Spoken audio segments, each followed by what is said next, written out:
मित्रों, जब जब इस धरती पर पाप और अन्याय का घड़ा भरा है, तब तब पापियों का नाश करने के लिए संसार से भगवान विष्णु ने अवतार लिया है। ठीक ऐसा ही कलयुग में भी होगा, जब भगवान कल्कि अधर्म का नाश करने आएंगे। और ऐसे में कहा जाता है कि भगवान विष्णु के 10वें अवतार कल्कि के आने के 4 जिंदा सबूत पृथ्वी पर पहले से मौजूद है। लेकिन कहाँ है ये सबूत और क्या है इसका राज, आइए जानते हैं। धर्म शास्त्रों के अनुसार महाभारत काल के बाद जब श्री कृष्ण ने अपना देह त्याग किया, तो उनके सुदर्शन चक्र ने खुद को पृथ्वी के अंदर समाहित कर लिया था, क्योंकि ऐसा माना जाता है कि भगवान विष्णु के कल्कि अवतार जब कलयुग में आएंगे तो यही सुदर्शन चक्र धरती चीर कर वापस निकलेगा और भगवान कल्कि उसे धारण कर लेंगे। सोचने वाली बात है कि आखिर वह सुदर्शन चक्र से युद्ध कैसे करेंगे, उनकी क्या योजना होगी। ये सभी चीजें उन्हें कोई और नहीं बल्कि भगवान परशुराम ही सिखाएंगे, जो कि आज भी जीवित हैं और उनकी प्रतीक्षा कर रहे हैं। सिर्फ सुदर्शन चक्र ही नहीं, कुंती पुत्र कर्ण का अमोघ कवच और कुंडल भी उनके इस युद्ध में सुरक्षा करेगा। बताया जाता है कि महाभारत काल के बाद आज भी समुद्र देव और सूर्य देव इस कवच और कुंडल की सुरक्षा पुरी के कोणार्क में सदियों से कर रहे हैं।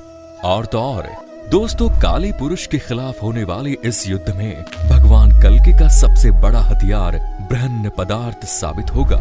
जी हाँ, वही ब्रह्म पदार्थ जिसके बारे में कहा जाता है कि वह भगवान श्री कृष्ण का दिल है, जो आज भी भगवान जगन्नाथ की मूर्ति में धड़कता है। धर्म विद्वानों की माने तो ब्रह्म पदार्थ में असीमित शक्तियां और कलयुग में इसी ब्रह्म पदार्थ की मदद से कल्कि अवतार काली पुरुष को पराजित करेंगे। इसके अलावा भगवान कल्कि के होने वाले परिवार के बारे में बात की जाए तो उसका जिक्र हमें भागवत पुराण के स्कंद 12 के अध्याय 2 में साफ साफ एक कथा के माध्यम से देखने को मिलता है।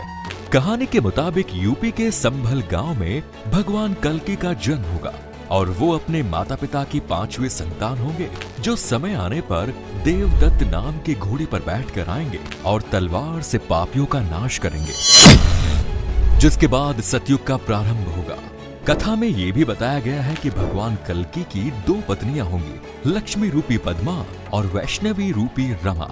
भगवान कल्कि की पत्नी वैष्णवी के बारे में बताया जाता है कि उन्होंने त्रेता युग में ही जन्म ले लिया था। दरअसल त्रेता युग में दक्षिण भारत में रत्नाकर नाम के एक राजा हुआ करते थे।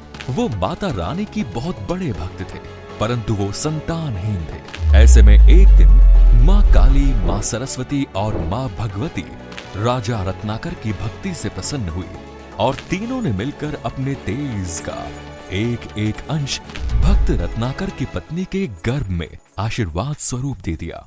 इसके साथ ही उन्होंने रत्नाकर के सपने में आकर ये भी बताया कि उनके घर में दिव्या बालिका जन्म लेने वाली है, जिसको कलयुग में लोग पूजेंगे और भविष्य में एक खास किरदार निभाएंगे। आगे चलकर राजा रत्नाकर के घर में एक बच्चे की किलकारी गूंजी, जिसका नाम त्रिकुटा रखा गया।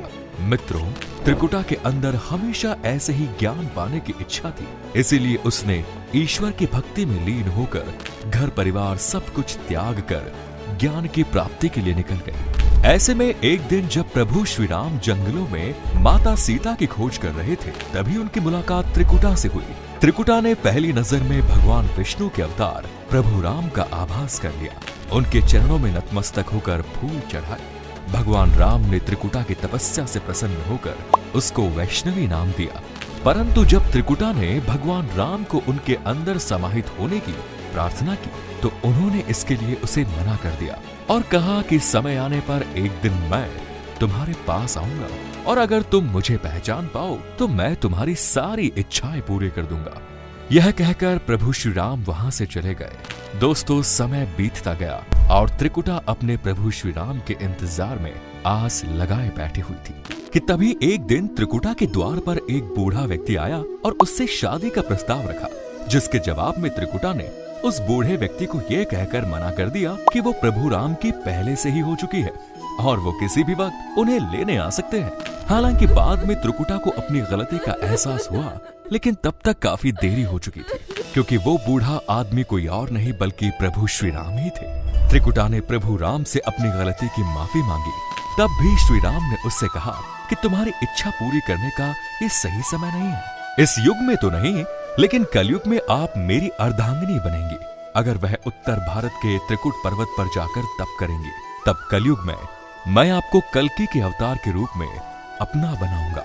इसी दिन के बाद माता ने त्रिकुटा पर्वत पर जाकर घोर तपस्या की और शरीर का त्याग करके 3 मुंह वाली पिंडी में समाहित हो गई। मान्यता है कि भगवान विष्णु के 10वें अवतार कल्कि का जब काली पुरुष के सर्वनाश के लिए जन्म होगा तो वह देवी वैष्णवी से विवाह करेंगे। वहीं भगवान कल्कि के 4 पुत्र भी होंगे, जिनका नाम जय विजय, मेघवाल और बलाहक होगा। अगर आपको पहले से किसी भी बात की जानकारी थी तो नीचे कमेंट्स में जरूर बताएं।